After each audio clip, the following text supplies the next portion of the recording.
오늘 11월 마지막 주일 하나님 앞에 예배하러 오신 사랑하는 교우들을 주님의 이름으로 축복하며 사랑합니다. 오늘 우리가 읽은 말씀을 가지고 하나님이 응답하시는 기도라는 제목으로 말씀을 나눌 때 우리에게 깨닫는 은총이 있기를 축원합니다. 한국에 여러 목사님들이 모여가지고 왜 이렇게 한국 교회가 침체되었을까라고 이렇게 고민을 했다 그래요. 그리고 여러 가지 방면으로 연구하고 또 생각해 본 결과 한국 교회가 이렇게 침체되기 시작한 것이 저녁 예배를 폐하면서부터 그렇게 된 것 같다라고 결론을 내렸다 그래요. 그러니까 단지 그 이야기는 저녁 예배를 없애서 교회가 침체돼 그런 얘기보다는 그 예배를 사랑하고 뜨겁게 기도했던 한국 교회의 성도들의 마음에서 그 불이 식어졌다는 거죠. 그래서 예배의 가치와 중요성을 상실한 데서부터 시작됐다, 이제 그런 의미로 아마 그렇게 결론을 내리신 것 같아요. 그래서 오늘날은 예배 횟수는 1부, 2부, 3부, 4부 막 여러 차례 드리잖아요. 그 횟수를 늘리고 또 예배 형식을 다양화하고 무슨 프로그램이니 막 요즘은 세미나도 엄청 많지 않습니까? 그래서 그런 것들을 개발하고 다양한 방식으로 예배의 변화를 주긴 주었지만, 그럼에도 이렇게 점점 더 침체되는 것은 예배의 가치와 중요성을 오늘날 교회의 많은 지도자들이 잃어버렸다, 그렇게 결론을 내리게 되었다는 거죠. 그 예배나 설교, 기도 이런 것들이 이벤트가 된 겁니다. 교회에서 예배는 그냥 하나님 앞에 전심으로 올려드리는 예배가 되어야 되고, 기도는 우리가 하나님을 믿고 그 예수님의 이름으로 열심히 뜨겁게 기도하는 기도가 되고 그래야 되는데, 이런 것들이 하나의 그냥 이벤트처럼 이렇게 변해 버렸다는 것이죠. 이것은 목회자들과 오늘날 교회의 이 지도자들의 관심이 하나님께 집중되기보다는 사람들에게 집중되면서 이런 현상이 나타났고, 그러면서 교회가 능력을 잃어버렸고 오늘날 사회 속에서 불신을 당하는 이런 어려움을 가지게 되었다, 이런 이야기를 하는 것을 책에서 읽어본 일이 있습니다. 오늘 말씀은 솔로몬이 이제 성전을 완공하고 사람들 앞에서 연설을 한 다음에 대표로 기도하는 거예요.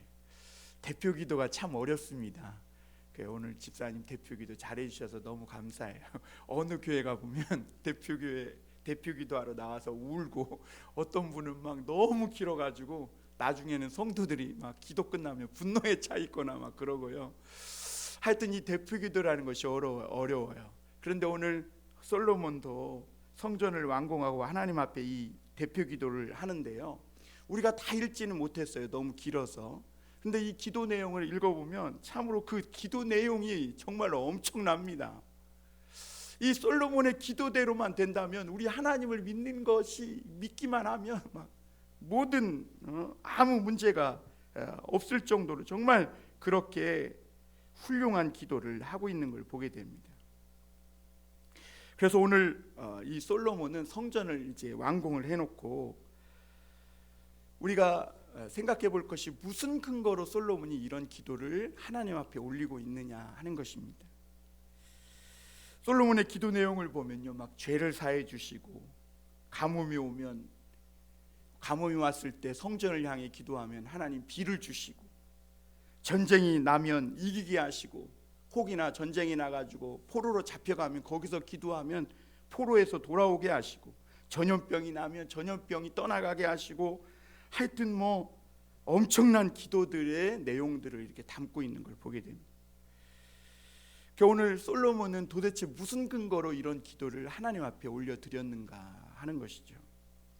우리가 먼저 생각해 볼 것은 솔로몬이 드린 기도의 근거가 무엇인가 하느냐는 겁니다. 우리가 이 솔로몬의 기도를, 사실 이 열왕기상에서 솔로몬의 기도 장면이 굉장히 길거든요. 이 기도 내용을 찬찬히 이렇게 읽어보다 보면 성전이 무슨 도깨비 방망이나 또는 알라딘 램프에 나오는 그 램프처럼 그런 생각이 들기 십상입니다. 그래서 금 나와라 뚝딱 하면 그냥 금이 나오고, 열려라 참깨 그러면 이 막 굴이 열려서 금은 보화가 쏟아지고, 두드리기만 하면 뭐든 다 나올 것 같은. 그래서 솔로몬은 성전 하나 지어놓고 이 성전에서 기도만 하면 막 모든 것이 다 이루어지고 쏟아져 나올 것처럼 오늘 그렇게 대표로 기도하고 있음을 보게 됩니다. 여러분, 우리가 알라딘의 램프에서도 보면 그 램프를 싹 비비기만 하면 그냥 큰 거인 지니가 나와가지고 주인님 원하는 것을 말하면 뭐든지 들어드리겠다고. 그 주인이 막 맛있는 음식이 먹고 싶다 그러면 막 진수성찬을 차려주고, 내가 먼 곳에 가고 싶다 하면 막 양탄자를 만들어서 데려다주고 막 그러잖아요. 그 오늘 솔로몬의 기도도 보면 우리가 원하기만 하면 뭐든지 다 들어주는 것처럼 마치 하나님의 성전을 그렇게 이야기하고 기도하고 있는 그런 모습을 보게 됩니다. 그런데 여러분, 오늘 하나님의 성경은 이 말씀은 이 성전을 뭐라고 이야기하고 있냐면 하나님의 이름이 있는 집이다, 이렇게 말씀하고 있어요. 하나님의 이름이 있는 집이다. 여러분, 성전은 도깨비 방망이도 아니고 우리가 원하는 것을 다 이루어주는 그런 알라딘의 요술 램프와 같은 마술집도 아닙니다. 그런데 이 성전에 들어오면 하나님의 이름이 그곳에 있어요. 그럼 하나님의 이름이 있다는 의미가 무엇이냐 하는 것입니다. 세상에서 우리가 대통령이 굳이 아니더라도 조금 높은 사람들을 만나려고 그리고 인터뷰를 하려고 해도 굉장히 어려운 것을 볼 수가 있습니다. 그런데 여러분, 인간에게 제일 만나기 어려운 분은 하나님이십니다. 여러분, 하나님은 인간이 원한다고 만날 수 있는 분이 아니에요. 사실 인간의 힘으로 하나님을 만난다는 것은 불가능합니다. 그래서 인간은 많은 종교를 만들고 그 종교에 자기의 욕망과 욕심을 쏟아내지만 진정한 하나님을 만나지 못하는 것입니다. 그런데 놀라운 것은 이 성전에 오면 하나님의 이름이 그곳에 있다는 겁니다. 그래서 누구든지 성전에 오면 하나님을 만날 수 있고, 또 성전에 와서 무슨 이야기든지 하나님 앞에 토해내기만 하면 하나님은 그 이야기를 다 들어주시고, 그리고 하나님은 성전에서 내가 하나님 앞에 쏟아내는 이야기들을 다 들으실 수 있는 분이십니다. 그리고 하나님은요, 성전에 오면 분명히 우리를 만나주시겠다고 약속을 하셨어요. 왜냐하면 이 성전에 하나님의 이름, 하나님의 명패를 붙여놨기 때문에 누구든지 이 성전에 오기만 하면 하나님이 아무리 바빠도 모든 일 다 제껴놓고 우리를 만나주시겠다고, 그리고 무슨 이야기든지 다 들어주시겠다고 약속을 하신 겁니다. 그리고 하나님의 이름이 있다는 그 의미의 또 다른 뜻이 뭐냐면, 성전에서 하는 모든 일들은 하나님의 이름이 붙는다는 거예요. 그래서 성전에서 무엇을 하는지를 굉장히 조심해야 합니다. 성전에서 하는 모든 일들은 하나님의 이름이 붙기 때문에 그것을 잘못하면 마치 핵 발전소가 터지면 그 핵이 엄청난 방사능을 방출해 갖고 많은 피해가 입는 것처럼 하나님의 성전에서 잘못 일을 하게 되면 거기에는 하나님의 명패가 붙어 있기 때문에 하나님의 영광이 가려지게 되는 것이죠. 성전에서 하는 이런 모든 일들에 하나님의 이름이 붙어 있기 때문에, 그러므로 오늘날 교회나 성도들, 하나님의 교회가 정말 하나님 앞에 어떻게 행할지를 삼가 조심하는 것도 필요합니다. 요즘은 브랜드 가치 시대라고 합니다. 똑같은 가방이라도 그 가방에 어떤 브랜드가 붙어 있느냐에 따라 그 가방의 가격과 가치가 달라지게 됩니다. 얼마 전에 제가 인터넷 뉴스를 보니까 우리나라의 S사가 구글을 제치고 글로벌 최고 브랜드 1위를 했다는 거예요. 그것은 무슨 말이냐면 S사 제품이라면 믿을 수 있다, 그 말을 하고 있는 겁니다. 여러분, 세상에서 우리가 하나님의 성전에서 드리는 이 기도는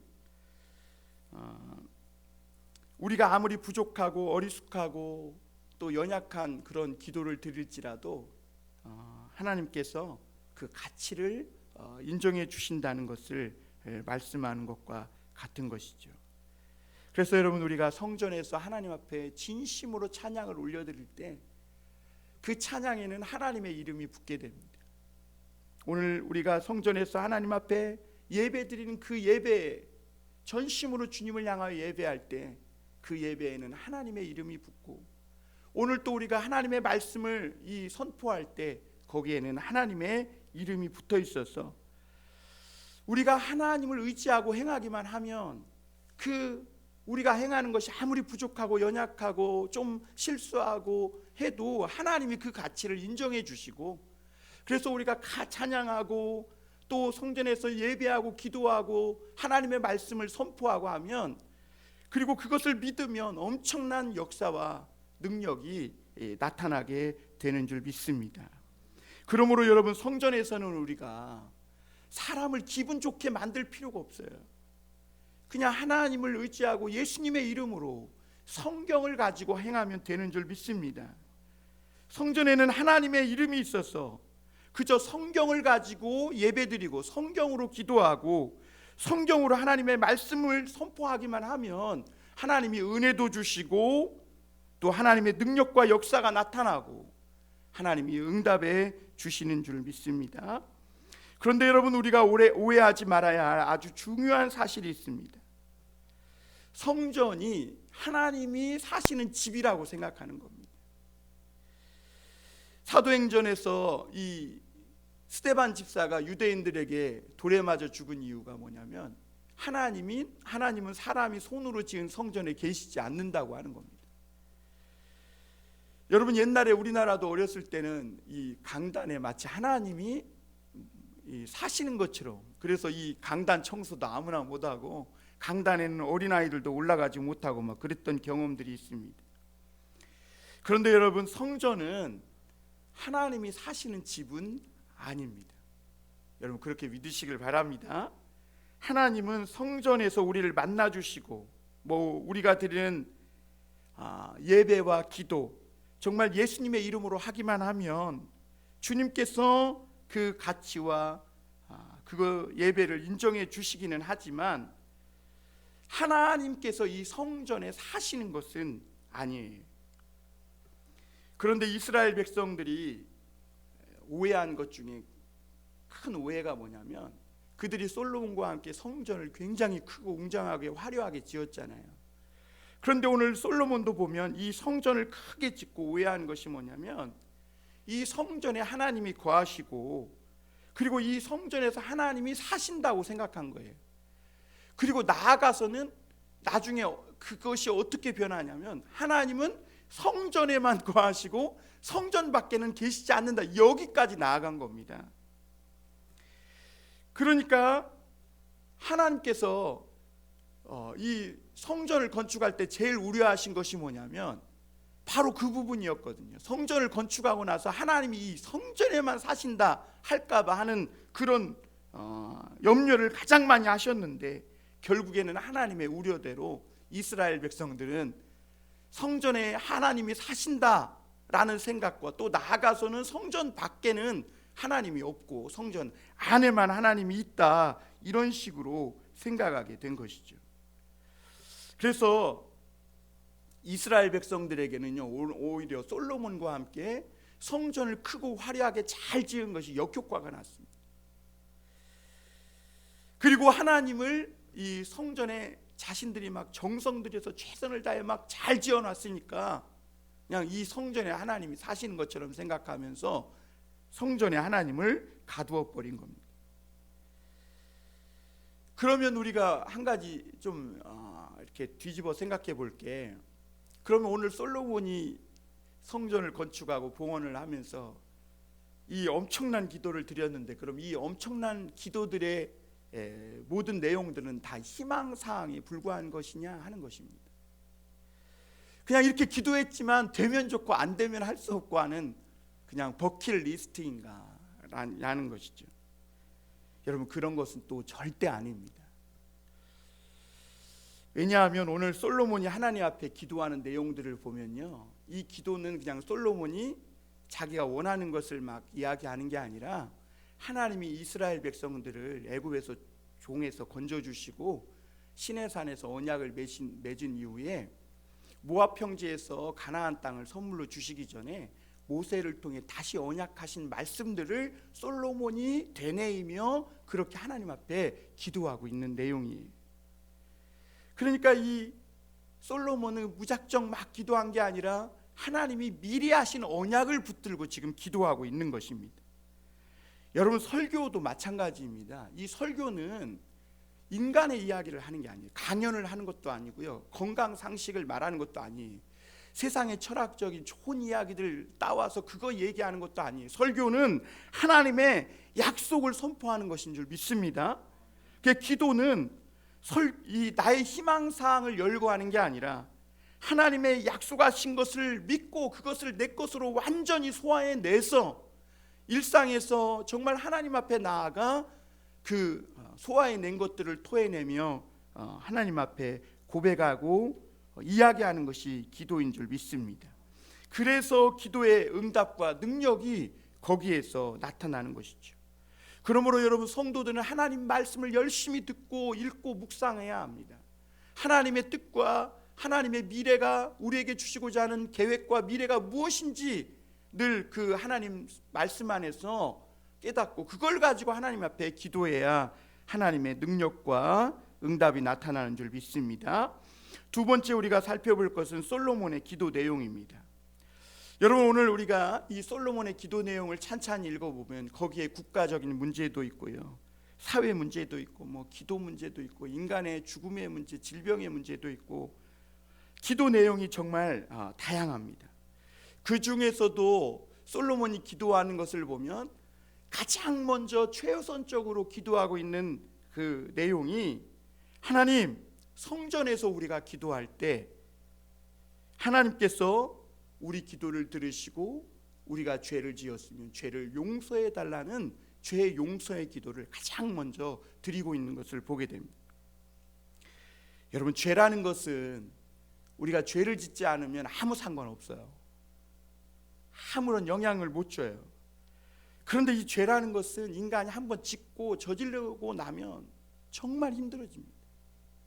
여러분, 부부관계도 그러잖아요. 부부관계도 정말 이 죄를 안 지면 서로 믿고 신뢰할 때는 아무 관계가 없어요. 문제가 없어요. 그러나 부부관계의 도리를 저버리고 무슨 죄가 하나만 들어오기만 하면 정말 힘들어지고 고통스러워지는 것이 부부관계입니다. 여러분, 죄라는 것은 한번 지으면요, 정당한 처벌을 받지 않고는 절대로 죄가 없어지지 않아요. 그게 죄의 싹은 사망이라고 그런 것입니다. 그리고 또 이 죄는 한번 짓고 나면 우리를 굉장히 부끄럽고 수치스럽게 만들어요. 죄라는 것이 잠깐 덮어져 있으니까 괜찮은 것 같잖아요. 그런데 오늘날 정치인들 보세요. 무슨 공직에 높은 자리에 올라가려고 하니까 청문회를 하니까 탈탈 털잖아요. 그러니까 과거에 생각지도 못했던 죄들이 막 나오니까 오히려 공직 후보자가 된 것이 후회될 정도로 굉장히 수치와 부끄러움을 당하고, 심지어는 괜히 그 공직 후보자로 나섰다가 감옥까지 가는 사람도 있는 거예요. 여러분, 옛날에 빌 클린턴은 이 죄를 짓고 대통령의 자리에서 내려오게 됐어요. 그러니까 죄는 대통령이 아니라 누구도 끌어내리는 것입니다. 그래서 이 죄를 짓고 나면 아무리 고통스럽고 비참해지지만 절대로 인간의 힘으로는 거기서 빠져나올 수가 없어요. 죄가 그토록 무서운 것이죠. 그런데 여러분, 오늘 솔로몬은 하나님, 성전에서 누구든지 진심으로 이 기도하면, 그리고 그 죄를 짓고 하나님 앞에 회개하면 하나님은 우리 죄를 깨끗하게 씻어주시고 그 죄를 사하여 달라고 가장 먼저 기도하고 있는 걸 보게 됩니다. 여러분, 세상은 죄를 그냥 잠깐 덮어놓는 것에 불과합니다. 뭐 감옥 갔다 와도 그것은 죄값을 다 치른 게 아니에요. 근본적인 죄는 치료되지 않은 거예요. 그러니까 교도소에 갔다 왔어도 더 큰 범죄자가 되는 겁니다. 여러분, 오직 이 세상에서 우리 죄를 깨끗하게 씻고 새 인생을 출발할 수 있는 그 길을 열어주는 곳은 하나님의 성전밖에 없는 줄 믿습니다. 이 성전 안에 죄를 씻는 하나님의 말씀이 있고 능력이 있고, 이 성전 안에 우리의 죄를 해결하는 예수 그리스도의 능력이 있는 줄 믿습니다. 여러분, 사람이 새로워진다는 것이 뭐냐면 죄 용서받는 거예요. 뭐 오늘부터 내가 새로워져서 다이어트 해야지, 이 새로워지는 게 아니에요. 뭐 육신은 좀 새로워질 수 있겠죠. 그러나 아무리 다양한 각오와 작정을 해도 그것은 인간이 새로워지는 게 아니라 예수님께서 니고데모에게 말한 것처럼 너희가 성령으로 거듭나지 않으면 새로워질 수 없는 거예요. 죄 용서받고 하나님의 성령을 받아서 하나님의 자녀로서 새 인생을 출발하지 않는 한 절대로 우리 인생은 새로워질 수 없는 줄 믿습니다. 오직 죄 용서만이 새로워지는 길이고 미래가 있는 길인 줄 믿습니다. 그러면 솔로몬이 기도했던 이 여러 가지 기도의 내용들, 이런 기도의 능력들이 저절로 나타나느냐 하는 겁니다. 요술램프처럼 도깨비 방망이처럼 그냥 솔로몬이 성전 하나 딱 지어놓고 거기서 엄청난 대표 기도를 드렸다고 해서 저절로 그럼 기도의 능력이 나타나느냐, 그리고 기도가 응답되느냐? 여러분, 절대 그렇지 않다는 겁니다. 절대 그렇지 않다. 이스라엘 백성들은 성전에서, 옛날에는 모세 시대에는 성막이었겠죠. 거기에서 제사를 드렸는데 자신들이 왜 이렇게 제사를 드려야 되는지 이해가 되지 않았어요. 하나님이 말씀하셨으니까 그냥 짐승을 뭐 죽여서 각을 뜨고 뭐 가죽을 벗기고 각을 뜨고 그 불에 제단에 올려서 태워서 그렇게 제사를 드렸는데 이스라엘 백성들이 그게 다 이해가 돼가지고 드린 것이 아니라는 거죠. 그냥 하나님의 말씀이기 때문에 그 말씀에 따라 성전에서 제사를 드렸고, 그렇게 하나님의 말씀을 믿고 제사를 드리면 하나님이 그 제사를 받으시고 죄를 용서해 주시고 질병도 치료해 주시고 또 이웃 간의 불화도 해결해 주시고, 그리고 가난하고 불우한 이웃들을 사랑하고 섬길 수 있는 마음이 그 속에서 솟아나도록 하나님이 은혜를 부어주신 것이죠. 그런데 이스라엘 백성들이 하나님이 기뻐 받으시는 이 제사를 드리고 정말 하나님이 나의 죄를 용서했다, 그 확신을 어떻게 얻었을까요? 자기가 죄를 졌습니다. 그래서 흠없는 짐승을 끌고 와서 제사를 드렸어요. 그런데 그렇게 했다고 해서 하나님이 내 죄를 진짜 용서해 주셨을까? 그 죄 용서는 눈으로 안 보이잖아요. 여러분, 죄 용서받은 거 눈으로 보입니까? 안 보이죠. 어떻게 확신을 가질 수 있었을까? 여러분, 이스라엘 백성들이요, 하나님 앞에 말씀대로 그렇게 짐승을 끌고 나와서 제사를 드리고 나면, 그리고 하나님이 그 제사를 받으시고 나면 반드시 행하시는 것이 뭐냐면 그 시은소에서 하나님의 말씀이 선포됐다는 거예요. 말씀. 여러분, 오늘도 하나님이 우리가 드리는 예배를 기뻐 받으시면요, 반드시 말씀이 임해요. 여러분, 오늘 이 예배를 드렸는데 아무 말씀도 받지도 못하고 그냥 왔다 갔다 성전 뜰만 밟은 거예요. 오늘 하나님이 내 예배를 받으시고 지난 한 주간의 죄를 하나님이 깨끗하게 씻어주시고 정말 우리 기도를 기뻐 받으셨다. 그러면 반드시 하나님은 새로운 말씀을 우리에게 주시고 말씀으로 임하시는 줄 믿습니다. 그래서 여러분, 우리가 오늘도 이 예수님의 이름으로 회개하고 찬양하고 기도하고 그렇게 하나님 앞에 예배하면 하나님의 말씀이 우리 가슴 속으로 들어오는 거예요. 죄악으로 가득 차고 온갖 욕망과 더러운 것들로 가득 차서 폐잔병처럼 교회에 왔는데 예배를 정말 하나님 앞에 감동적으로 정말 감사함으로 드리고 나면 그랬던 우리의 심령에 새로운 하나님의 말씀이 임하면서 소망이 생기고 미움이 떠나고 사랑이 임하고, 그리고 나도 모르게 하나님의 말씀이 믿어지는 그런 능력이 나타나게 되는 줄 믿습니다. 여러분, 그 말씀이 임하는 것이 곧 기도가 응답되는 것이라는 것을 여러분 믿으실 수 있길 바랍니다. 그래서 여러분, 그 말씀만 임하기만 한다면, 비가 오지 않을 때 하나님 앞에 기도하면 비도 주시고, 또 고통스럽고 비참한 그런 형편 가운데에서 기도하면 하나님이 그 상황에서 건져주시고 병도 치료해 주시고, 자녀들의 결혼 문제, 직장 문제, 진로 문제를 두고 기도하면 하나님이 길도 열어주시는 줄 믿습니다. 그러므로 여러분, 가장 중요한 것이 뭔가, 우리의 성전이신 예수님께 나아가 오늘 우리 죄를 다시 용서받고 하나님의 말씀을 우리의 마음으로 듣는 것, 이것이 예배의 핵심이고, 오늘 우리가 하나님이 기뻐 응답하시는 기도를 드리는 길이라는 것을 여러분 믿으시길 바랍니다.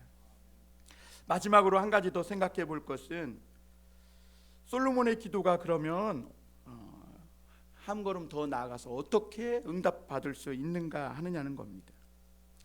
여러분, 오늘 우리가 솔로몬의 기도를 읽어보면 솔로몬의 기도대로만 된다면 아무 문제가 없을 것 같습니다. 그런데 여러분, 이스라엘 백성들의 삶을 성경에서 읽어보면 실제로 그랬던가요? 정말 가뭄이 들면 기도하면 바로 비가 오고, 병들면 바로 병이 떠나가고, 기도하면 병이 떠나가고 그랬던가요? 전쟁에서 늘 이기고 승리만 하고 그랬던가요? 이스라엘에게 성전이 늘 그들 옆에 있었지만, 그럼에도 불구하고 이스라엘 백성들은 많은 어려움을 겪었어요. 나라가 망하는 그런 큰 비참한 일도 겪었습니다. 질병의 문제, 경제적인 어려운 문제, 그리고 전쟁으로 인해 굉장한 고통을 겪었던 것을 볼 수가 있습니다. 솔로몬이 이렇게 대단한 성전을 짓고, 오늘 우리가 읽은 것처럼 거창한 기도를 드렸는데, 그리고 성전을 옆에 두고 계속 제사도 드리고 제물도 바치고 그렇게 예배도 드렸는데, 왜 이토록 이스라엘 백성들이 어려움을 많이 겪었을까 하느냐는 것이죠. 제일 큰 문제는 뭐냐면, 그들이 성전을 짓고 이렇게 거창한 기도를 드렸지만 하나님의 말씀을 믿는 것이 쉽지 않았다는 거예요. 여러분, 하나님 말씀 믿는 거 쉽습니까? 예수 믿는 거 어떤 사람은 쉽다고 하는데 절대 쉽지 않습니다. 우리가 예수 믿으면 구원받는다, 그래서 그게 값싸는 애, 절대 그렇지 않아요. 예수 믿는 것이, 나를 부인하고 내가 죄인이라는 것을 인정하고 예수님 믿으면 구원받는다는 것을 믿는다는 것 절대로 쉽지 않습니다. 그 사람 인생이 통째로 바뀌지 않는 이상은 고백 못하는 겁니다. 이스라엘 백성들도 마찬가지예요. 그들이 하나님의 말씀대로 막 성전도 짓고 거기서 제사도 드리고 막 했지만, 그들이 실제 삶을 살아갈 때는 말씀을 믿는다는 것이 정말 어려웠어요. 왜냐하면 하나님은 보이지 않아요. 적들은 바닷가에 모래같이 막 앞에 진을 치고 있는 거예요. 그러니까 현실이 눈을 덮어버리는 것이죠.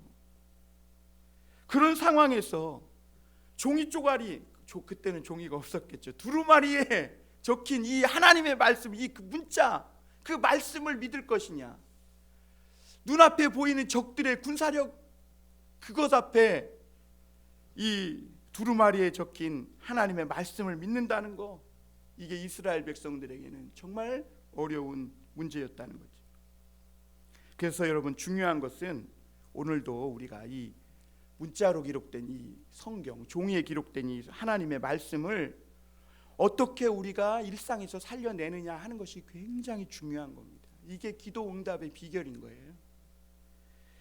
그런데 이것을 솔로몬 자신도 잘 알지 못하니까 거창한 기도를 드렸지만, 그 성전에서 제사도 드렸지만, 그 화려하고 웅장한 성전을 옆에 두고도 늘 실제 삶 속에서는 어려움을 겪었던 겁니다. 사무엘은 이스라엘 초대 왕 사울에게 가서 이렇게 말씀했습니다. 사무엘상 15장 22절에 보면, 사무엘이 이르되 여호와께서 번제와 다른 제사를 그의 목소리를 청종하는 것을 좋아하심같이 좋아하시겠나이까. 순종이 제사보다 낫고 듣는 것이 수양의 기름보다 나으니. 여러분, 하나님 말씀 듣는 것을 좋아해야 합니다.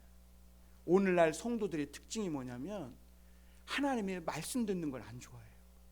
그리고 교회에서 뭐 이벤트하고 행사하고 이런 건 너무 좋아해. 예배의 가치와 중요성을 상실한 겁니다.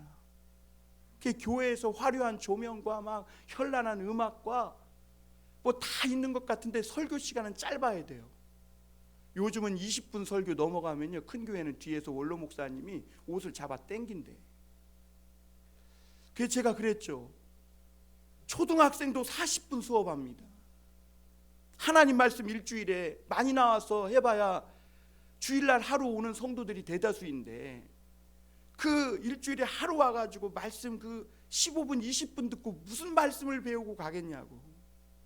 하나님의 말씀이 임하는 것이 곧 기도응답이고 하나님의 말씀이 임하는 것이 능력인데, 말씀 듣는 것은 되게 싫어하고 교회에 와서 뭔 행사하고 뭐 이런 거는 너무 좋아하고, 이것은 본말이 전도된 거라는 것이죠. 그래서 오늘 사무엘도 그러죠. 사울에게 하나님이 듣는 것을 좋아한다. 듣는 거, 말씀 듣는 거. 여러분 아무것도 안 해도 돼요. 사실 이스라엘 백성들은요, 사실 아무것도 안 해도 되는 거예요. 하나님의 말씀만 들으면, 그리고 그 말씀을 잘 듣고 마음에 새기기만 하면 하나님이 모든 거 책임져 주시는 거예요. 그런데 그게 어려웠던 거예요.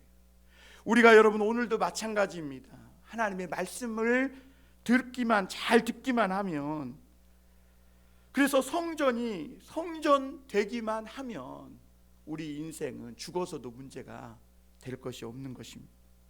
가뭄이 들어도 그런 마음으로 기도하면 하나님이 비를 주실 것이고, 기도만 하면 하나님께서 병을 낫게 하시든지 또는 또 다른 더 선한 방법으로 우리를 분명히 인도하실 것이 분명합니다. 그런데 성전되게 하는 거, 이게 너무 어려운 거예요. 여러분, 목사가 이 설교를 하면 저도 그런데 성도들이 잘 알아들을 것처럼 이렇게 착각을 해요. 그래서 오늘 저도 말씀 전하면서 제가 지금 전하고자 하는 메시지를 성도들이 다 알아듣겠구나 이렇게 생각하지만, 사실 이 커뮤니케이션이라는 게 우리가 이야기를 해보면 부부시간에도 대화 안 통할 때 엄청 많잖아요. 부모 자식 간에도 나는 했는데 저 사람은 어로 알아듣고 막 오해하는 경우가 많아요. 그런데 여러분, 수천 년 전에 하나님이 하신 이 말씀을 오늘날 목사들이 설교한다고 해서 그걸 성도들이 잘 알아들을까? 쉽지 않다는 겁니다. 목사 자신도 못 알아, 뭔 얘기인지도 모르고 설교할 때도 많고요. 사실 수천 년 전의 말씀이니까. 여러분, 우리가 국어 시험을 보다 보면 용비어천가나 청산별곡 같은 거 읽어봐도 이게 옛날 말로 써있어 도대체 뭔 말인지 몰라요. 그런데 하물며 세상에서 살기도 바쁜 성도들이 수천 년 전에 기록된 하나님의 말씀을 듣고 그것을 믿는다는 것은 성령의 역사가 아니고는 어렵다는 거예요. 그래서 여러분, 왜 목사들이 이 교회에서 하루 종일 이렇게 살아가는가? 결국 그거예요. 말씀과 기도에 전무하라는 겁니다. 그래도 하나님의 말씀을 올바로 전하기가 어렵다는 거예요. 사람 눈치 보지 않고 성경만 가지고 열심히 하나님의 말씀을 증거할 때, 그때 죄악된 인간들이 조금씩 전하는 목사 자신을 포함해 변하기 시작한다는 것이죠. 그리고 여러분, 오늘 그것이 진정한 성전을 짓는 일이라고 예수님 우리에게 말씀하고 계신 겁니다. 솔로몬은 하나님께 모여서 기도하면 응답 오고 흩어져 기도하면 역사가 나타나게 해달라고 기도했습니다. 그런데 하나님은 그런 솔로몬에게 다짐을 시킵니다. 하나님은 요란한 제사를 원치 않는다는 것이죠. 하나님이 원하는 것은, 솔로몬아, 네가 이 큰 성전을 지었다고 뭐 되는 게 아니라 네 아비 다윗과 언약한 그 말씀을 너가 네 아버지 다윗처럼 지켜 그 길로만 가면 너가 기도하면 무엇이든지 하나님이 이루실 것이다 라고 다짐을 시키고 있는 겁니다. 그래서 열왕기상을 읽어보면요, 다윗의 길과 여로보암의 길이 나오는 거예요. 그래서 너희 아버지 다윗이 한 그대로 믿기만 하면 지금 드린 이 솔로몬의 기도는 다양한 단지 버킷리스트나 희망사항이 아니라 하나님이 역사하시는 놀라운 기도가 응답받는 기도가 되는 줄 믿습니다. 여기서 다윗은 누굴까요? 진정한 다윗은 예수 그리스도이십니다. 우리나라가 아직 성경이 말씀이라고, 하나님 말씀이라고 믿는 순수한 성도들이 많이 있습니다. 소망이 있는 것이죠. 그런데도 하나님의 말씀 그대로 하면 정말 될까? 내가 손해보지는 않을까? 그러면서도 의심하는 경우가 많습니다. 그리고 하나님의 말씀대로 하면 부흥될 거야 그러면서 결론을 먼저 생각하며 욕심 부리는 경우가 많이 있어요. 그런데 여러분, 오늘 우리가 말씀을 읽은 대로 성전이 성전되기만 한다면, 우리가 하나님의 말씀을 다윗처럼 그대로 믿고 다윗이 갔던 그 길로 가기만 한다면, 오늘 우리가 솔로몬처럼 기도를 드려도 하나님이 그 기도에 다 응답하시고 우리 가운데 놀라운 하나님의 은혜와 능력의 역사들이 나타나게 될 줄 믿습니다. 여러분 가운데 오늘 하나님의 말씀이 임하는 귀한 응답이 있기를 주님의 이름으로 축원합니다. 기도하겠습니다.